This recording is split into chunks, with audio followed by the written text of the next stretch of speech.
Hello and welcome to 15 Minute Gamer. This is a review / impressions video for the Oculus Rift S, which I got last week. So, starting off with the basics before we go into it of what is the Oculus Rift S, where did I get it from, and little questions of what it can do, is it worth getting, and then I'm going to talk about it more as I show some gameplay and talk about, I've had friends over to play it, how I find it, stuff like that. But first, we'll keep it basic. This is the Oculus Rift site. This is why I actually bought it from here. As soon as it came on pre-order, I pre-ordered that bad boy. And as you can see there, with that very happy woman, that's what you get. You get a headset, these two controllers, and that is about it. That's enough. And how much does it cost? It costs £399. And that's what you get. That's all you get in the box. There's no sensors to put around the room. There's no anything like that. All it needs is the headset and its sensors for you. So you can see, you got the touch controllers, you've got all the games, you got free delivery. That's what you get in the box. Some batteries, cables. Did I get? Yeah, then cables are attached to that. You can download the tool, see if your PC is ready. So this is the minimum specs you need, just down the side here. And that's what it recommends. I was above that just. But yeah. DisplayPort. The old one needed HDMI. This needs DisplayPort. So as long as you have a spare DisplayPort, that is fine. So features. You get good VR library. It's supposed to be quite good. It's a step forward in the VR. But you can see for yourselves. Right, let's talk about setup. All it is two cables. You plug one into USB and you plug one into your DisplayPort. And that is it. That's all you need to get this set up. So now that we've had a little look at the website, and you got an idea of what Oculus Rift S is, let's talk a little bit more about the headset, the controllers, and any issues you might run into. And while I'm talking about this, we're going to use Space Pirate Trainer. This is a very cool game. And in fact, one of the first games you should get for VR. To be fair, it is so easy to pick up and play. And I've shown this to two other people now, and this is the game I put them on first, just to kind of give them a feel of what VR is, because there's no set, there's no messing around, there's no set, there's no complications. Point your controls in the sky and shoot, it's that easy. Right, the headset. It's usable with glasses, so if you wear glasses, don't worry. I'm wearing, in this video now, you can see me in the top right-hand corner. I'm wearing my glasses. It fits perfectly. It does put them down a little bit. Like you can feel a little bit of pushing down. But apart from that, it works fine with glasses. So don't worry about that. The headset itself is quite light. It's comfortable. You've got like a little thing at the back which you twist around and that sort of pushes it on your head. And you've also got a strap on the top that makes it like holds it to your head. And apart from being very hot, it is very hot to wear because your face can't kind of breathe. So it can get a bit sweaty, so I usually have the fan on in the background. Apart from that, no issues with the headset. It's light, it seems durable, and it fits really easily, and you just slot it on, slot it off, no problems.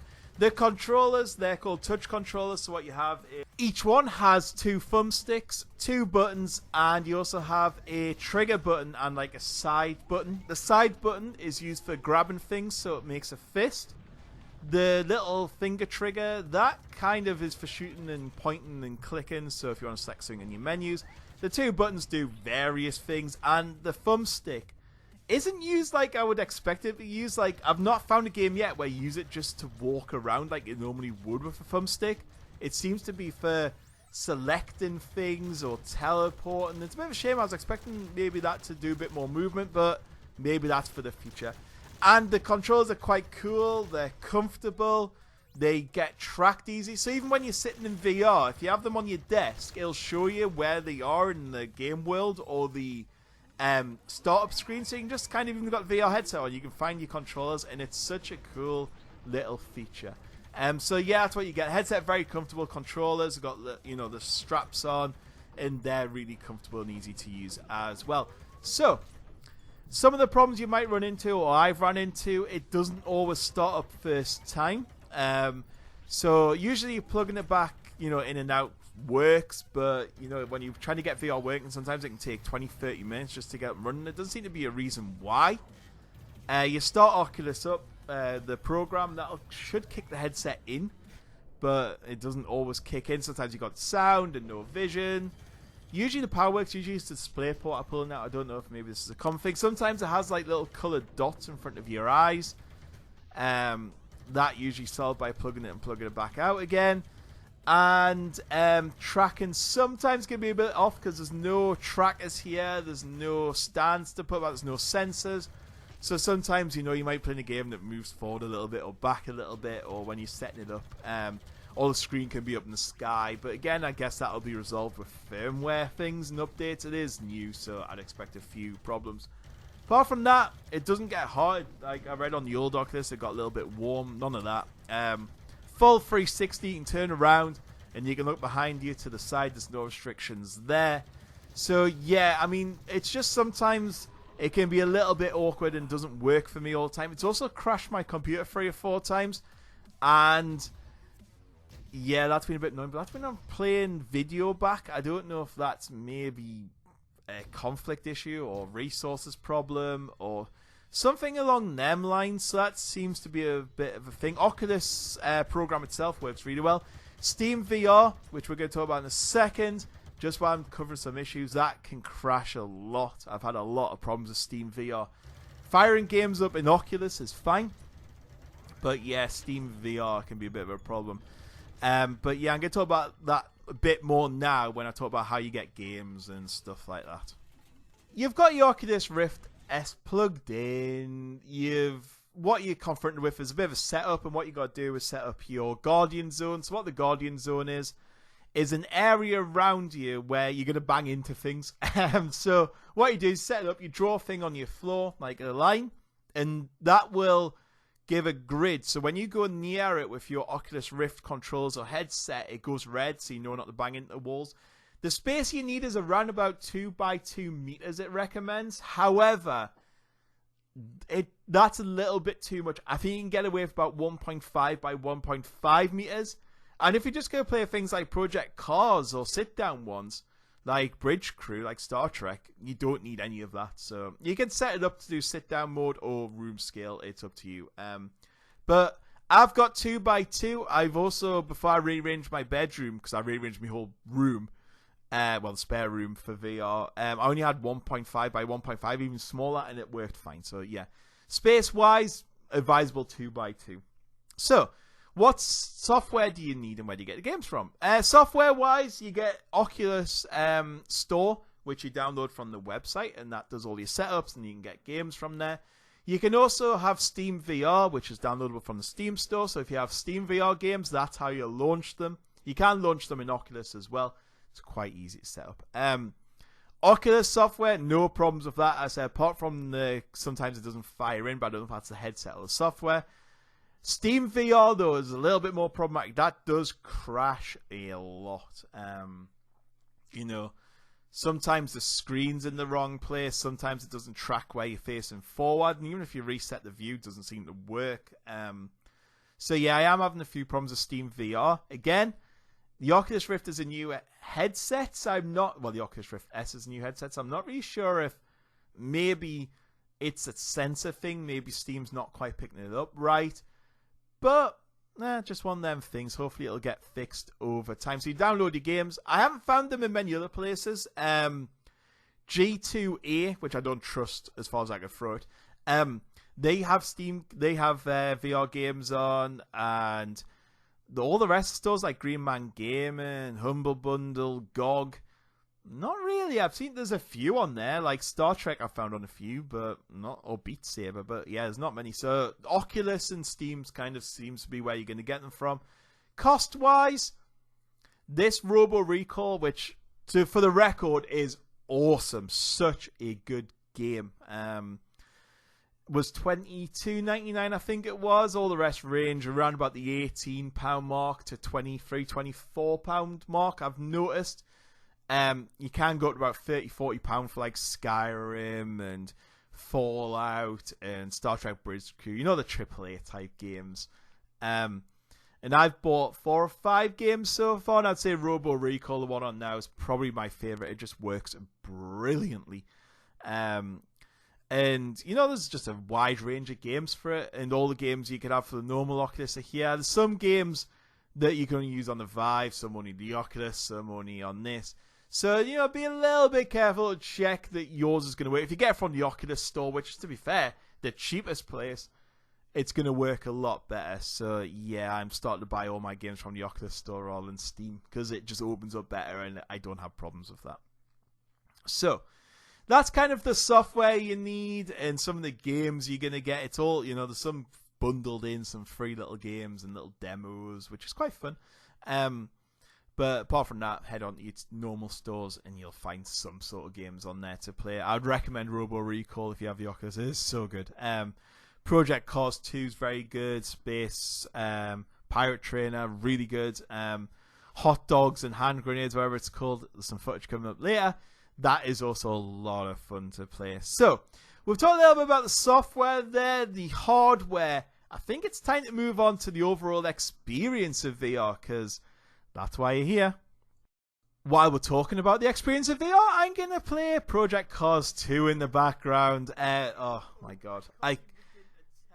I was speechless playing this game. It is awesome. I like racing games. I have a racing steering wheel, pedals, which I got because I knew I was getting VR, and I put this on. I was blown away. It adds to racing, because you can look to the side of you, behind you. You can look in your mirrors, you can look down at your feet, and your feet are moving, your hands are moving, and it feels amazing, especially in an open car as well, and it just adds to it. So I'd recommend, if you get this, get Project Cars 2. Even if you're not really into that much racing, you're going to enjoy it. So the experience, as I said, headset is comfortable, getting started up might be a bit slow, but VR has invigorated my love of gaming.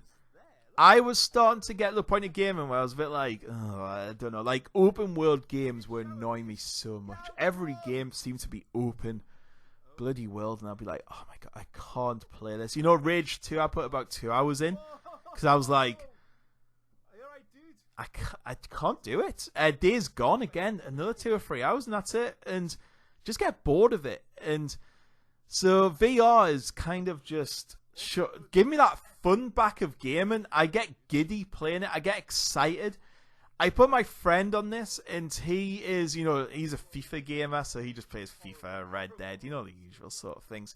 And after about an hour, well, in fact, probably about half an hour, he was like, I need VR in my life. I would buy a PC. I need PlayStation VR. I want the Oculus Quest. I want you could see how happy he was, and watching someone play VR is actually really enjoyable, getting them to see that experience, that movement. You're moving with the game. You're not just staring at a flat screen with your controller, a mouse, a keyboard. You're in that game. You're fighting them robots. You're driving this car. The world is alive around you. In fact, when you come out of VR, when you take the VR headset off, you're kind of like, oh, is that it? And then you play a flat screen game or a normal game, and you're like, oh, I want to see the game world. The game world becomes you. It becomes around you. And the experience of VR is just incredible. I cannot emphasize how much it improves gaming. I'm not saying it's perfect. It's not.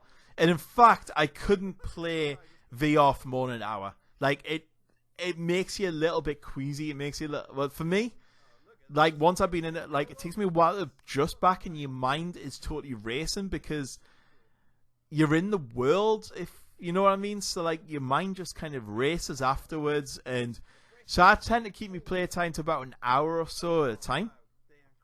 But that hour or so is just the best. So the actual experience of VR, just even thinking about it now, I want to play VR. Just watching me playing Project Cars 2 here, just I want to play. So yes, now we've talked about some of the issues, we've talked about the experience, we've talked about the software you need. I think you can tell that I like VR. And the final game, while I kind of sum up and talk a bit about the limitations of VR, is Hot Dogs, Horseshoes, and Hand Grenades. This is how to describe it, like a shooting gallery type game, but realistic. Like, you have to proper load the guns up and cock them and reload them and all that sort of thing. And this game, I mean, I felt the same, and I put my friend on it as well. And we both agreed this is where VR can be limited sometimes, because the control scheme can be a little bit meh sometimes, and this is a version of a meh control scheme. They're moving around, like you press, I think it's the A button to move it around. That doesn't work great, because unlike Robo Recall, where you can set the direction, this needs a separate button press to set the direction. So you gotta press, I think it's the A and Y button to move around, like circle around, and it just doesn't quite work as good as Robo Recall, because it's just easier with a thumbstick, because it takes a little bit of time, and if you go one step too far, then you gotta go back and so forth. Also limitations, like sometimes you try and cock a gun, and your controller's where you need to cock it from, so you can't quite get there because your control's blocking it. So, and sometimes you move towards a panel and you can't quite touch it, and you gotta go close. And this game isn't a good example of how easy VR can work. This is an example of how to use Experience VR, and I quite like it. I think it's fun. Just the control scheme is a little bit off, and same with Payday 2 as well. I kind of enjoyed playing that, but it still didn't have that feel of ease of use, I think is the word I'm looking for here. And both these games, Payday 2 and this, for me, just weren't quite as easy to use in VR as the rest of them.